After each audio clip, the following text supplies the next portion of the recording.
വാർത്തയിലേക്ക്. വിഴിഞ്ഞം തുറമുഖത്തിൽ കേരളത്തിന്റെ ആവശ്യം അംഗീകരിക്കാനാകില്ലെന്ന് ആവർത്തിച്ച് കേന്ദ്ര സർക്കാർ. വരുമാന വിഹിതം പങ്കുവെക്കണമെന്നുള്ള നിലപാട് മാറ്റാനാകില്ലെന്നും കേന്ദ്രം. VGF നിബന്ധനയും മാറ്റാനാകില്ലെന്ന് രാജ്യസഭ MP ഹാരിസ് ബീരാന്റെ ചോദ്യത്തിന് കേന്ദ്ര സർക്കാർ നിലപാട് ആവർത്തിച്ചു. വിവരങ്ങളുമായി സ്വാതി സന്തോഷ് ദില്ലിയിൽ നിന്ന് ചേരുന്നു. സ്വാതി, വിഴിഞ്ഞം പദ്ധതിയുമായി ബന്ധപ്പെട്ട് കേന്ദ്രമെടുക്കുന്ന നിലപാടുകൾ അതിൽ വീണ്ടും പാർലമെന്റിലടക്കം ആവർത്തിച്ചിരിക്കുകയാണ് രാജ്യത്തെങ്ങുമില്ലാത്ത നിബന്ധനകൾ. VGFന്റെ നിബന്ധനയിൽ വായ്പയായി എന്നുള്ള കാര്യത്തിൽ നിബന്ധന മാറ്റാനാകില്ല. ഒപ്പം തന്നെ വരുമാന വിതരണത്തിൻ്റെ കാര്യത്തിലും മാറ്റങ്ങൾ വരുത്താനാകില്ലെന്ന് ഇപ്പോൾ പറഞ്ഞിരിക്കുകയാണ്. മറ്റെന്തൊക്കെ കാര്യങ്ങളാണ് ഇതുമായി ബന്ധപ്പെട്ട് പാർലമെന്റിൽ കേന്ദ്ര സർക്കാർ വ്യക്തമാക്കിയത്?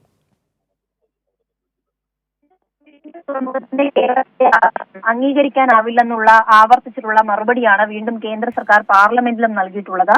ഈ VGF നിബന്ധന മാറ്റാനാവില്ലെന്നും ഈ തൂത്തുക്കുടി മാതൃക വിഴിഞ്ഞത്ത് നടപ്പാക്കാൻ ആകില്ലെന്നും ഉള്ള ഒരു മറുപടി കഴിഞ്ഞ ദിവസം രാജ്യസഭാ MP ഹാരിസ് ബീരാന്റെ ചോദ്യത്തിന് ഈ നിലപാട് വീണ്ടും കേന്ദ്രം ആവർത്തിക്കുകയായിരുന്നു. വിഴിഞ്ഞം അന്താരാഷ്ട്ര തുറമുഖത്തിന് കേന്ദ്ര സർക്കാർ അനുവദിക്കാൻ ഉദ്ദേശിക്കുന്ന ഈ വയബിലിറ്റി ഗ്യാപ് ഫണ്ട് പല മടങ്ങായി തിരിച്ചടക്കണമെന്ന കേന്ദ്ര ധനകാര്യ മന്ത്രാലയത്തിന്റെ തീരുമാനത്തിനെതിരെ പ്രധാനമന്ത്രിക്കടക്കം കഴിഞ്ഞ ദിവസം മുഖ്യമന്ത്രി കത്തയക്കുന്ന സാഹചര്യമുണ്ടായി.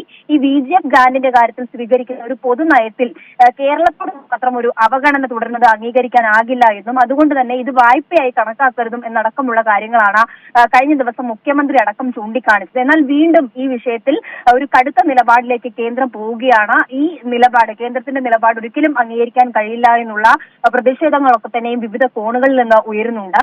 ഈ സാഹചര്യത്തിൽ VGF ഗ്രാന്റായി തന്നെ അനുവദിക്കണമെന്നായിരുന്നു കഴിഞ്ഞ ദിവസം മുഖ്യമന്ത്രി അടക്കം ആവശ്യപ്പെട്ടത്. ഈ കേന്ദ്ര സാമ്പത്തിക കാര്യ വകുപ്പ് രൂപീകരിച്ച എംപവേർഡ് കമ്മിറ്റി 817.80 കോടി രൂപയാണ് ഈ VGF ആയി വിഴിഞ്ഞത്തിന് നൽകാൻ വേണ്ടി ശുപാർശ നൽകിയിരുന്നത്.